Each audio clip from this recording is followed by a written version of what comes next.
आप लोग थोड़ा पीछे हो जाइए, आइए थोड़ा पीछे हो जाइए।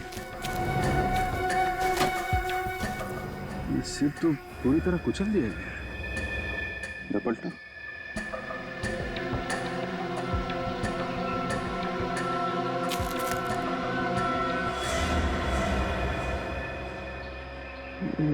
देखा, जगह जगह काटने के निशान है। सर इस तरह तो कोई जंगली जानवर ही मार सकता है। हाँ सर, इस निशान को देख के भी यही लगता है कि इसे किसी जानवर ने मारा है, इंसान ने नहीं। ये निशान काफी बड़ा और अजीब सा है। साइज में तो हाथी के पैरों से भी बड़ा है।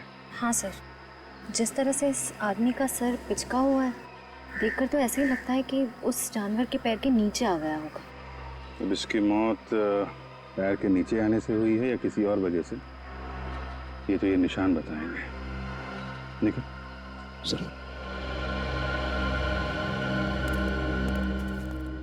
तो आप लोग यहाँ पे ट्रैकिंग करने आए थे? Yes sir.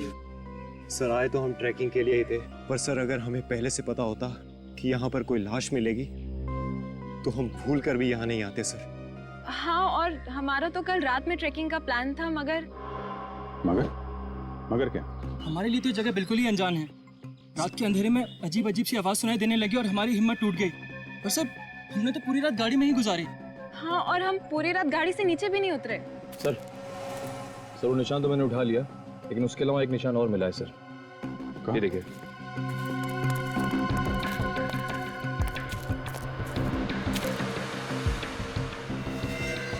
ये खूनी जानवर हमारे लिए रास्ता बनाता हुआ भी गया है। चलो देखते हैं।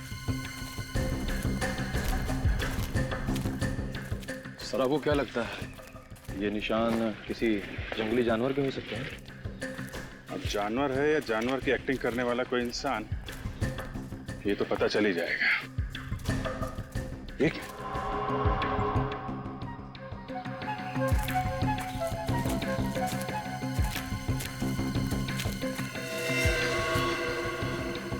दोनों पैरों के निशान। यहाँ पे खड़ा हुआ था क्या? यहाँ आसपास चेक करो जरा।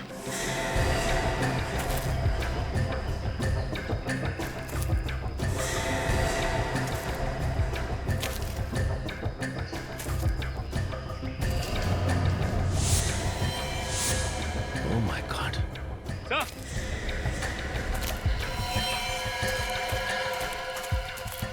हाँ सचिन।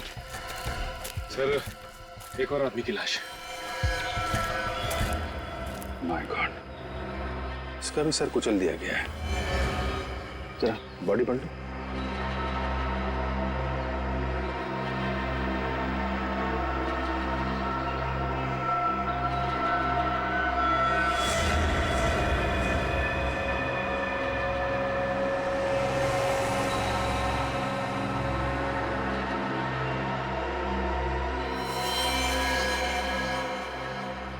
मारने का तरीका वही है, वही पिचका हुआ सर और वही काटने का निशान। और सर इसकी जेब से भी कुछ नहीं मिला। कहीं ये दोनों खून लूट के इरादे से तो नहीं किए गए? हो सकता है। खूनी तक पहुंचने के लिए इन लोगों की पहचान होनी बहुत जरूरी है। जरा मिसिंग पर्सन ब्यूरो से पता करो, किसी ने इनके गायब होने की रिपोर्ट लिखवाई है क्या?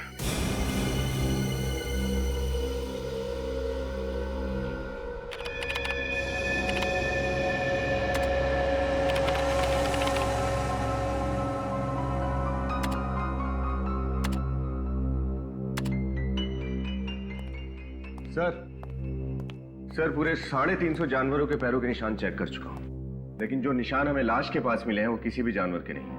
ये क्या चक्कर है? जानवर के भी निशान नहीं है, आदमी के भी नहीं है। मैं कुछ बोलूं? नहीं, बिल्कुल नहीं। मुंह मत खोलना तुम फ्रेडी। अरे एक बार सुन तो लीजिए सर।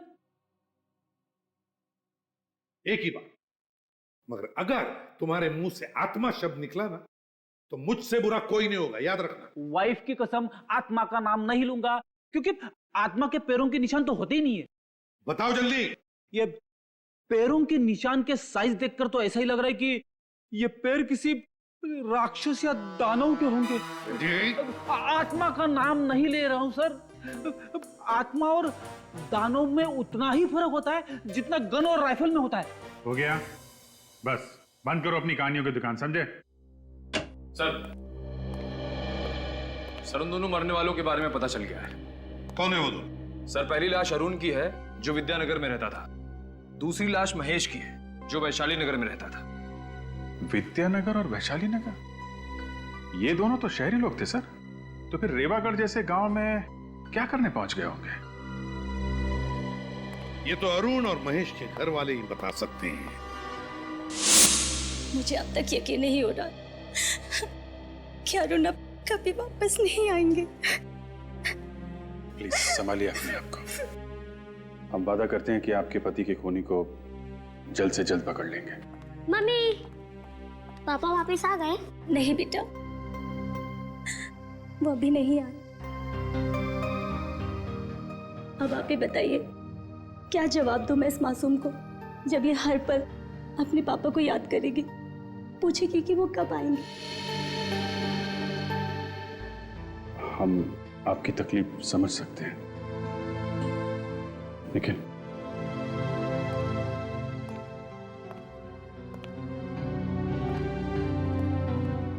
आपको किसी पे शक है? कौन कर सकता है? अरुण का तो कोई दुश्मन भी नहीं था। अच्छा, आप ये बता सकती हैं कि अरुण रीवागढ़ किसी खास काम से गए थे क्या? जी, वो अक्सर वहां जाया करते थे, पर वहां जाने की वजह कभी नहीं बताई उन्होंने। अक्सर जाते थे? जी हाँ, महीने में एक चक्कर तो लग ही जाया करता था उनका। तो आपने कभी पूछा नहीं कि क्यों जा रहे हैं रेवागढ़ में? जी, पूछने की कोशिश की, पर जब भी पूछा तो उनके चेहरे पे एक परेशानी सी नजर आती थी। बोलते थे कि वक्त आने पे वो सब कुछ बता देंगे। आखिर ऐसी क्या बात हो सकती है जो अरुण आपसे ये सब छुपा रहे थे? पता नहीं सर, पर वो जब भी जाते थे तो अपनी कुछ जरूरी कागजात और फाइल्स वगैरह लेकर जाते थे। फाइल्स वगैरह लेके जाते थे? कुछ ऑफिस का काम था क्या रेवागढ़ में? नहीं सर, अरुण की तो कपड़ों की दुकान है। रेवागढ़ में उनका क्या काम? अच्छा, इस बार जब वो रेवागढ़ गए थे तो ये फाइल्स और कागज साथ में लेके गए? जी हाँ। सर लेकिन अरुण की लाश के पास से तो हमें ना ही कोई फाइल्स मिली ना ही कोई कागजात। कहीं वो खूनी तो नहीं ले गया वो सारी फाइल्स और कागज? सर, महेश के घर वालों को भी नहीं पता कि वो रीवागढ़ क्यों गया। कोई तो खास वजह थी भी नहीं जो ये दोनों वहां पहुंच गए। कोई तो है वहां पर जिसने इन दोनों की मौत की कहानी लिख कर रखी थी। बड़ी जल्दी आ गए आप लोग। सालुंखे, तूने 11 बजे बुलाया, हम लोग 11 बजे पहुंच गए। लगता है सालुंखे के साहब का होमवर्क अभी तक कंप्लीट नहीं हुआ है, उन्हें थोड़ा टाइम चाहिए। सालुखे हमेशा वक्त से 1 मिनट आगे चलता है फ्रेडी। वो तो बॉस, मुझे लगा कि केस इतना पेचीदा है कि शायद आप लोगों को इस बार थोड़ा ज्यादा वक्त लगे। देख सालुंखे, फिलहाल तो हमें सिर्फ इतना ही पता है कि इन दोनों के सिर बहुत ही बुरी तरह से कुचले गए हैं। अब इसके आगे क्या है ये तू बताएगा। बॉस, मौत तो इनकी सर फटने की वजह से ही हुई है, दोनों की। किसी ने इतना जबरदस्त वार किया इनके सर पर कि सर का तो। हाँ सालुंखे, पता है। इसका एक ही मतलब है कि ये काम किसी जानवर का नहीं, इंसान का है, क्योंकि जानवर पत्थर उठाकर पटकेगा नहीं, ये काम इंसान ही कर सकता है। हाँ बॉस, लेकिन अगर ये किसी इंसान ने किया है तो फिर इनके हाथों पर ये काटने के और ये खरोंचों के निशान कैसे?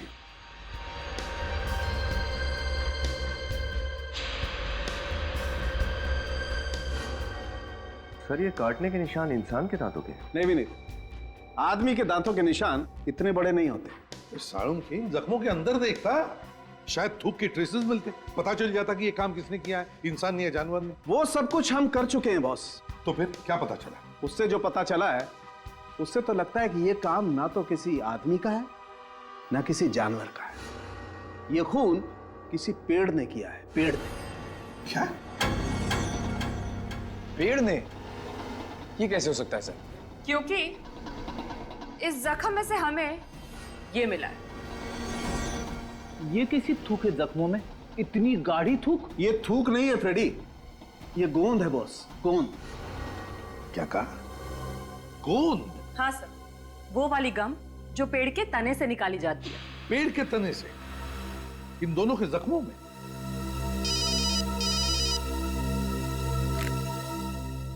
एसीपी प्रद्युमनिया, क्या कहा? ठीक है, एक और लाश रीवागढ़ में। आखिर ये खूनी है कौन, जो इंसान भी है, जानवर भी है और पेड़ भी?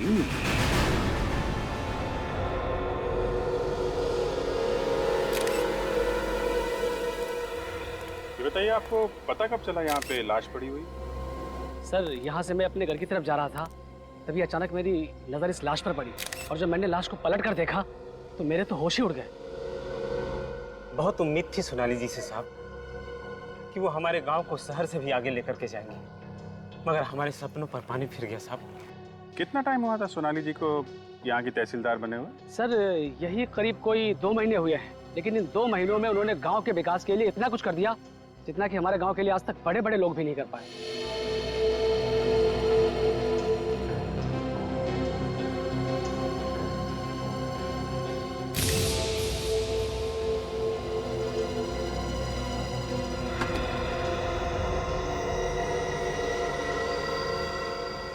जब आप लोगों ने इस लाश को देखा तो आसपास कोई और भी था क्या? नहीं। सोच के बताओ, किसी को दूर देखा हो भागते हुए? नहीं सर, सच कह रहा हूँ, किसी को नहीं देखा सर। ठीक है, खून करने का तरीका तो बिल्कुल वही है जैसे अरुण को मारा था और महेश को मारा था। और एक बात समझ में नहीं आ रही कि 3 अलग अलग लोग एक दूसरे को जानते भी नहीं थे।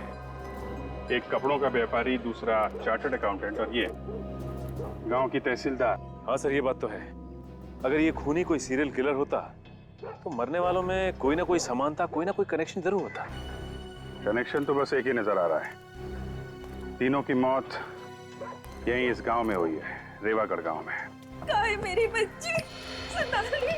क्या हुआ मेरी बच्ची को? क्या हुआ मेरी फूल सी बच्ची को? अपने आप को संभालिए। सोनाली, देख बेटी, तेरी माँ आई है। देखिए, आप उन्हें हाथ नहीं लगा सकते। कैसे कह रही हो? मेरी बच्ची है, तुम कह रही हो मैं उसे हाथ नहीं लगा सकती? छोड़ी सी। आंटी जी, आंटी जी।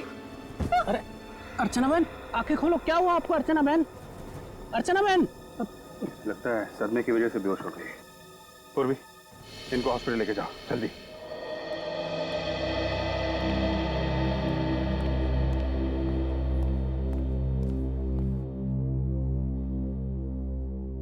दोबारा बीपी चेक करने से पहले फिर से दवा देना और प्रेशर चेक करके मुझे रिपोर्ट करना। डॉक्टर साहब, अब तबीयत कैसी है इनकी? बेटी की मौत के सदमे की वजह से थोड़ा ब्लड प्रेशर लो हो गया था, अभी ठीक है। बात कर सकते हैं इनसे? हाँ हाँ जरूर। प्लीज। आंटी कैसी हैं आप? जिस बदनसीब औरत से उसकी जवान बेटी रातों रात छिन जाए, वो कैसी हो सकती है? आप पे क्या बीत रही है हम लोग समझ सकते हैं, मगर जिस माँ से वो औलाद छिन जाए जिसे उसने जन्म दिया है, पाला है, पोसा है, उसका दर्द तो सिर्फ एक माँ ही समझ सकती है। सोनाली बिटिया को जिसने भी मारा होगा ना, उसको नरक में भी जगह नहीं मिलेगी। आप जी, मैं ये हरीश भैया है। मेरे पति रवि की मौत के बाद इन्होंने इस सोनाली को बाप से बढ़कर प्यार किया है। रवि मेरे बचपन का दोस्त था साहब। आप लोगों को किसी पे शक है? किसका काम हो सकता है ये?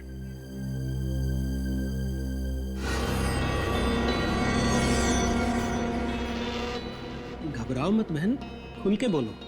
जब सीआईडी खुद यहाँ है तो डरने की क्या जरूरत है? घबराइए मत, बताइए हमें किसने खून किया सोनाली का?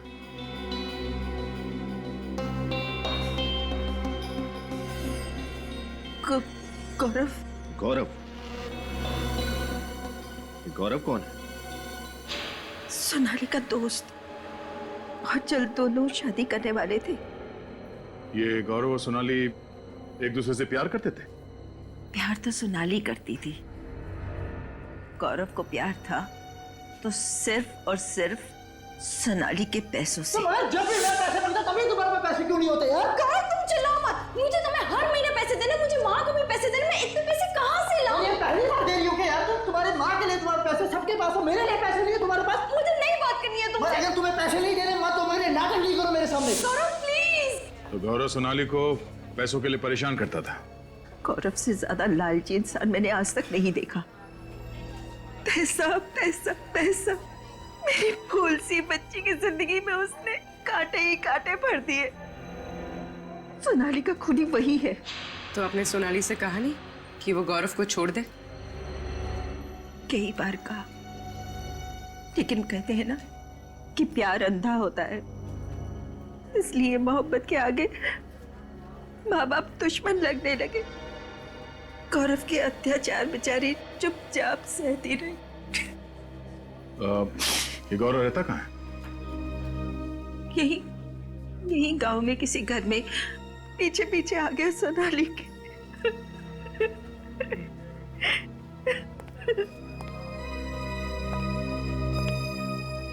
इस गौरव को ढूंढना पड़ेगा। चलो।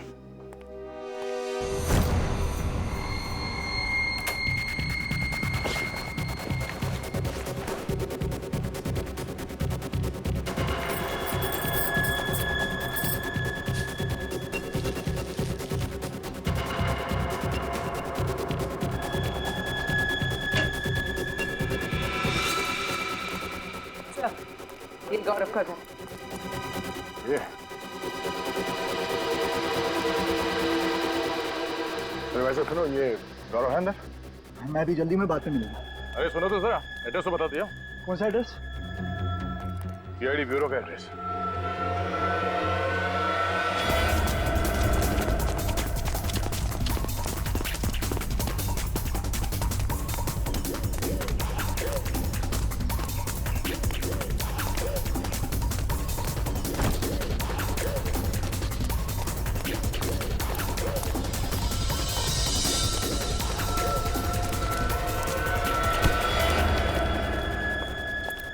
क्यों मारा सोनाली को? देखिए सर, मैंने किसी को नहीं मारा। तुम उससे पैसों के लिए परेशान नहीं करते थे? हाँ, पैसे मांगता था, मगर उसके मरने से सबसे बड़ा नुकसान तो मुझे ही हुआ ना। पैसे मिलना बंद हो गए तो फिर मैं क्यों मारूंगा उसको सर? तूने नहीं मारा तो फिर किसने मारा? मुझे नहीं मालूम सर किसने मारा, लेकिन हाँ, वो किसी केस को लेके परेशान रहती थी। कैसा केस? कौन सा केस? शायद कोई जमीन का था, इसके आगे मुझे कुछ नहीं मालूम सर। ठीक है, जब तक इस केस की तहकीकात पूरी नहीं हो जाती, गांव छोड़कर तुम कहीं नहीं जाओगे। विनीत, चल चल। लगता है ये जमीन का केस ही सोनाली की जान का दुश्मन बन गया था। हमें अच्छी तरीके से पता है आप लोग कुछ ना कुछ तो छुपा रहे हैं। सबकी भलाई इसी में है कि चुपचाप सच सच बता दो, वरना उसका चौथा शिकार आप में से भी कोई हो सकता है। सच बताने में तकलीफ नहीं सर, बात सिर्फ इतनी है कि आपको मेरी बातों पर यकीन नहीं होगा सर। क्यों नहीं होगा? है? क्यों नहीं होगा? बता, बात क्या है? सर, ये खून इंसान ने नहीं किया है, दानव ने किया है, दानव ने। क्या? दानव? ये कैसी बात कर रहे हैं आप? देखा सर, मैंने कहा था ना आपको मेरी बातों पर विश्वास नहीं होगा। जैसा मानव होता है वैसा ही दानव होता है, और सच तो ये है कि वही दानव एक एक करके अपने खून की प्यास बुझा रहा है सर। तुम लोगों ने देखा है उसे? हाँ साहब, देखा है। बहुत ही विशाल है वो, उसका रंग अमावस की रात की तरह एकदम काला है, हाथी जैसे बड़े बड़े पैर है उसके, और जब वो चलता है लगता है जैसे धरती पर भूकंप आ जाएगा। कब देखा है? वो सिर्फ रातों में ही नजर आता है। अच्छा, मतलब रेवागढ़ में एक रात गुजारनी पड़ेगी। सोनाली मैम बहुत ही अच्छे स्वभाव की महिला थी, वो हमेशा ईमानदारी और मेहनत की सीख दिया करती थी। आप उनके सेक्रेटरी थे, तो फिर तो आपसे काफी कुछ बातें शेयर करती होंगी वो? नहीं सर, उनका अभी कुछ ही दिन पहले यहाँ तबादला हुआ था, तो हमेशा काम की ही बातें होती थी। अच्छा, पिछले कुछ दिनों में उनका बर्ताव कैसा था? किसी बात को लेकर परेशान थी? हाँ सर, किसी बात को लेकर चिंतित तो थी मैडम, खाना वगैरह भी टाइम पे नहीं खाती थी। क्या परेशानी थी, कुछ पता है? शायद वो किसी केस को लेकर के मैडम। केस की वजह से? क्या ये केस किसी जमीन से संबंधित है? सर मुझे ये बात तो ठीक से पता नहीं, लेकिन हमेशा मैंने उनके मुंह से केस केस सुना है और वो खुद से ही बातें करती थी। खुद से बातें करती थी? क्या बोलती थी वो बोलती थी सर कि किसी भी हालत में ये केस जितना जल्दी हो सके निपटाना बहुत जरूरी है। सोनाली का कैबिन कहाँ है? इधर है सर, लेकिन आप इधर से आइए सर।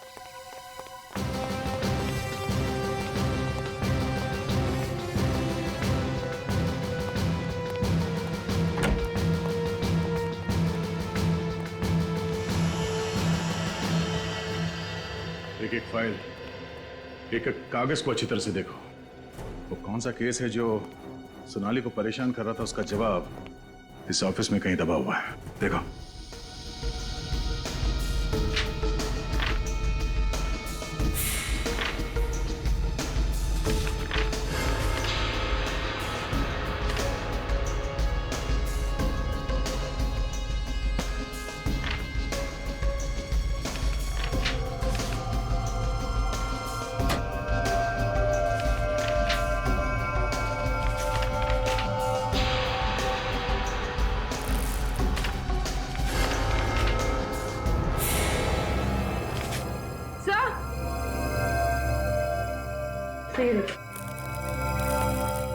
सर चले हुए पेपर्स। मगर सर कोई कागज जलाकर यहाँ क्यों फेंकेगा? वो शायद इसलिए बनी क्योंकि सोनाली की मौत का राज इन कागजों में दफन था। सर ये देखिए, आधी जली हुई फाइल। यहाँ कुछ छपा हुआ है। सर शायद पहले पेज की स्याही का प्रिंट इस फाइल पे छप गया है। हाँ। रुको, यहाँ। क्या हुआ सर? क्या ये सब? ये फाइल और ये कागज किसने जलाया? सरकारी फाइल जला दी किसी ने? ये किसने किया सर? ये तुम हमसे पूछ रहे? यहाँ ऑफिस में तुम रहते हो या हम? हाँ सर, लेकिन मैम। सोनाली के कैबिन में सबसे ज्यादा तुम्हारा ही आना जाना होता था ना? बिल्कुल मैम, लेकिन मैं फाइल क्यों जलाऊंगा? कहीं सोनाली मैम नहीं तो नहीं? वाह, ये अच्छा है। जो मर गया उसी के सर पे इल्जाम डाल दो। क्यों? सर वाकई मुझे पता नहीं कि ये किसका काम है सर। ये फाइल देखो। क्या तुम बता सकते हो फाइल किस चीज की है?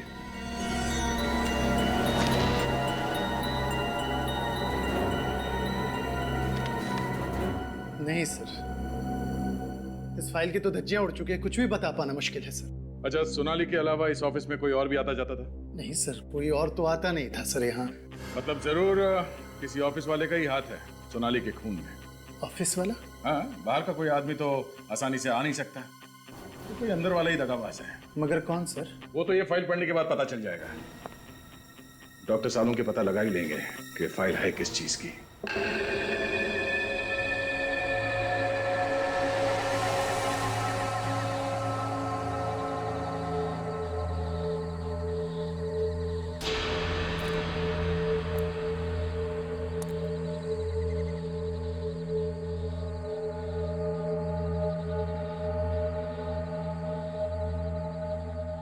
निखिल, कुछ दिखाई दिया क्या? नहीं सर, अब तक तो नहीं दिखा। शायद आने वाला होगा। ठीक है निखिल। श्रेया, तुम दोनों बिल्कुल अलर्ट रहना, कभी भी आ सकता है वो।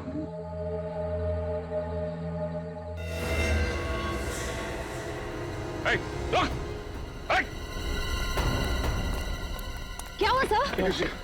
वो आप यहाँ से भागा है। एक काम करो, तुम दोनों यहाँ से जाओ, मैं यहाँ से जाता हूँ। Come on.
अच्छा सर,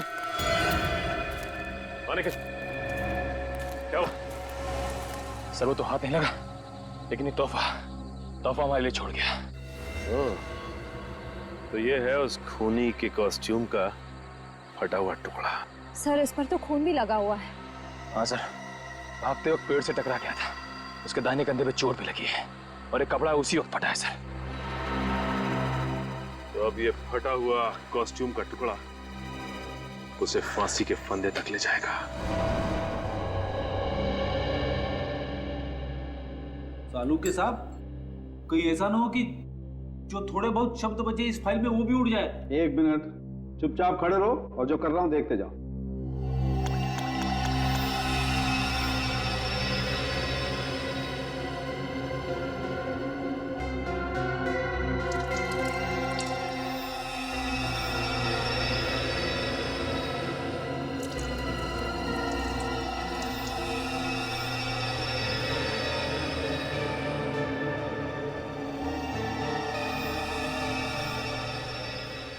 वाह भाई, देखा फ्रेडी, इसे कहते हैं रेत में से सुई ढूंढना। वाह भाई वाह। अभिजीत, इस पर ये जो भी छपा है उल्टा छपा है, देखो। वो शायद इसलिए हुआ होगा कि इस फाइल में जितने भी पेपर्स होंगे उसमें जो सबसे ऊपर पेपर था उसकी स्याही गीली होगी और ये फाइल बंद कर दी गई, तो फाइल के कवर पर उस पेपर का प्रिंट आ गया। किसी चीज की लिस्ट है सर।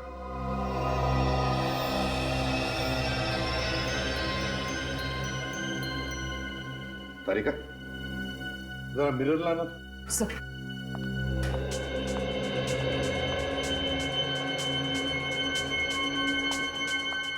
यहां पकड़।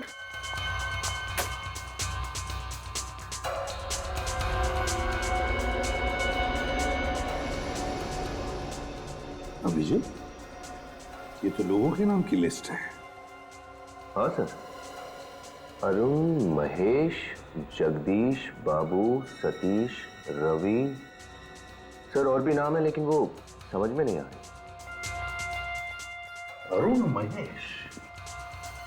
अभिजीत, ये अरुण महेश तो वही है ना जिनका बहुत ही बुरी तरह से सिर कुचल कर मारा है कोनी ने। सोनाली जिस केस से परेशान थी, लगता है ये दोनों का संबंध उस केस से है। तो हो सकता है सर बाकी लोगों के नाम जो लिस्ट में हैं उनकी जान को भी खतरा हो। हाँ, उनके सेल फोन नंबर है ना हमारे पास, बुला लो इन सबको। Yes sir. सर खूनी हमारे हाथ में आते रह गया सर। कोई बात नहीं, बहुत जल्दी वो हमारे मुट्ठी में होगा। सर फिलहाल उसके कॉस्ट्यूम का टुकड़ा मिला है सर, जो भागते वक्त झाड़ी में फंस गया था सर। इस पे खून भी लगा हुआ है। ओह, तो ये पहनकर डरा रहा था वो लोगों को, लेकिन हमें नहीं डरा पाएगा वो। भाग कर जाएगा कहां? सर हम जानते हैं ये खून कौन कर रहा है। अब जानते हैं कौन है वो? राजेश। राजेश है? कौन ये राजेश? 1 नंबर का फ्रॉड ये है सर। सर गांव की एक जमीन है जो कि सरकारी प्लॉट है, उसने ये जमीन धोखे से पूरे 9 लोगों को बेच दी है। क्या एक सरकारी जमीन को 9 अलग अलग लोगों को बेच दिया? हाँ सर, और उनमें से हम 4 लोग आपके सामने खड़े हैं। तो क्या ये महेश और अरुण भी? वो भी बेचारे उस 420 के चक्कर में फंस गए। आधी कीमत पे जमीन बेची उसने और शर्त ये रखी किसी को भी भनक नहीं लगनी चाहिए। लेकिन आप लोग एक दूसरे से कभी ना कभी तो मिले होंगे ना? वही तो उसका खेल था सर। उसने कहा था जमीन का पोजीशन 2 साल बाद मिलेगा, और इन 2 सालों में उसने 9 पार्टियों को जमीन बेच दी, और इस बात को हमें खबर तक नहीं लगी कि हमारे साथ कितना बड़ा धोखा हो रहा है। तो इस बात की खबर आपको लगी कब? यही कोई 1.5 महीने पहले सर। ये केस हम लोग लेकर सोनाली जी के पास गए थे, जो कि तहसीलदार हैं, ताकि हमारे पूरे पैसे वापस मिल जाए। सोनाली जी का तो खून हो गया सर। इस सब के पीछे वही राजेश ही है, उसको मत छोड़ना सर। ये राजेश रहता कहाँ है आप लोगों को मालूम है? सर उसका एड्रेस वगैरह सब नकली था, मुझे लगता है उसका नाम भी नकली है। ठीक है, तुम लोग जा सकते हो। जी सर, आपने इनको जाने दिया sir? 1 minute Freddie, 1 minute. Nikhil sir, तुमने बताया था ना कि दानव के दाएं हाथ पर चोट लगी है पेड़ को टकराने से जब वो भाग रहा था। हाँ सर। अभिजीत, इस राजेश की असलियत का पता चल गया है। समझ लो राजेश मिल ही गया। चलिए सब लोग यहाँ लाइन लगा के खड़े हो जाइए। चलिए जल्दी आइए, जल्दी आइए। सर सब लोग आगे भी नहीं? किसी भी घर का कोई पीछे नहीं रहा ना? नहीं सर, एक एक घर अच्छी तरह से चेक किया। 30 से 40 साल के सारे लोग यहाँ हैं। पर बात क्या है एसीपी साहब, ये मेला क्यों लगा रहे हैं आप लोग यहाँ? वो इसलिए जमींदार साहब क्योंकि वो खूनी इसी मेले के भीड़ में हमें मिलेगा। खूनी गांव में से ही कोई है? हाँ जमींदार साहब, ये खूनी इसी आप ही के गांव का कोई है, समझे? आप ही के गांव का। लेकिन वो कौन है इस बात का कैसे पता लगेगा आप लोगों को? खूनी कौन है इस बात का पता लगाने का इलाज भी हमारे पास है। दया बोलो।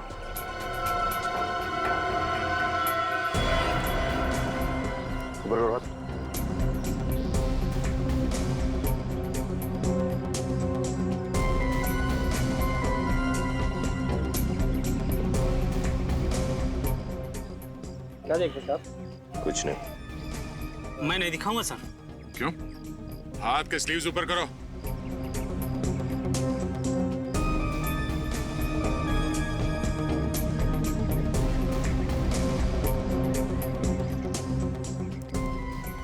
बोलो।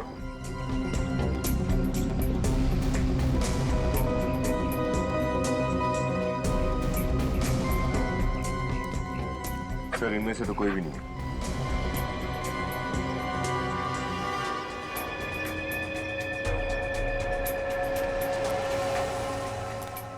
अपनी स्लीव से खोल दो। आप मुझे भी चेक करेंगे साहब? क्यों? तुम कोई स्पेशल हो? नहीं, मैं तो सोनाली जी का सेक्रेटरी हूँ, तो मेरे हाथ देखने की क्या जरूरत है? तुम्हारा हाथ तो पहले ही चेक करना चाहिए था। निकाल। करो। हाँ, लेफ्ट नहीं राइट।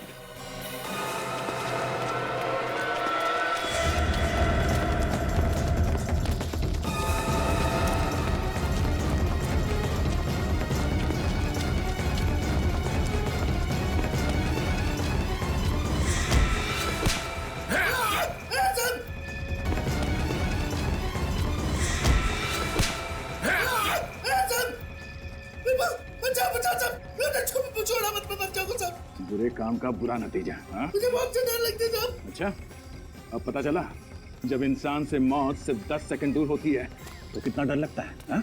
मैंने खुद खून नहीं किया साहब। मैं उस खूनी का नाम बता दो साहब। खून तूने नहीं किया? नहीं साहब, मैंने खून नहीं किया साहब। असली नचाने वाला तो कोई और था साहब।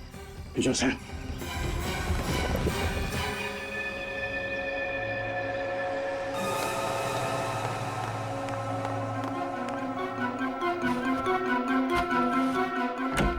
अरे हरीश जी, बोरिया बिस्तरा बांधकर कहाँ भागने की तैयारी हो रही है? हाँ? भागने की तैयारी नहीं, वो घर बिखरा हुआ था, सोचा सामान समेट लेता हूँ। अच्छी आदत है, बहुत अच्छी आदत है। हमें भी आदत है साफ सफाई करने की। आप जैसे लोगों को जेल भेज के समाज की साफ सफाई करने की। हरीश जी,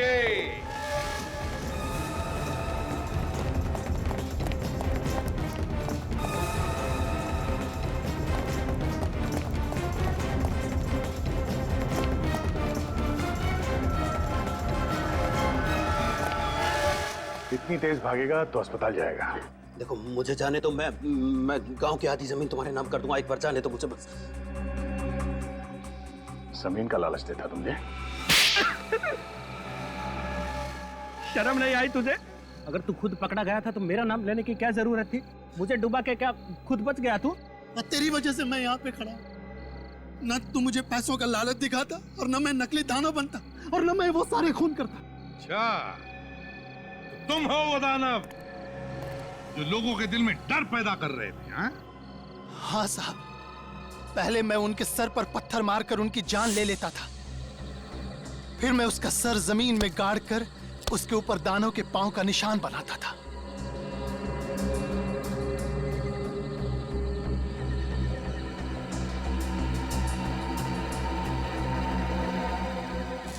फिर उनके जख्म पर पेड़ का गोंद लगाता था ताकि लगे कि ये दानों की थूक है। पर मैं तो सिर्फ मारता था साहब। ये सारा प्लान इसका था, इसने मुझसे कहा था। अगर ये तुम्हें कुएं में कूदने के लिए कहता तो क्या कूद जाते? जितने भी खून हुए ना, जितने भी, उसके तुम भी जिम्मेदार हो, और तुम भी राजेश। राजेश? हाँ राजेश उर्फ हरीश। 9 लोगों को तुमने फंसाकर उन्हें एक ही जमीन बेची और फिर एक एक करके उन 9 लोगों को खत्म करना शुरू कर दिया इस दानव के जरिए। तो क्या करता मैं साहब? मेरा भांडा फूटने वाला था। हर दूसरे दिन कोई ना कोई पार्टी आ जाती थी जमीन पे। अब धीरे धीरे लोगों को पता चलने लगा कि मैं बेईमान हूँ और लोग मुझे ढूंढने लगे। तो इसीलिए तुमने दानों की अफवाह फैलाकर खून करवा दिया, हाँ? ताकि बाकी के लोग दानों के डर से वापस आए नहीं।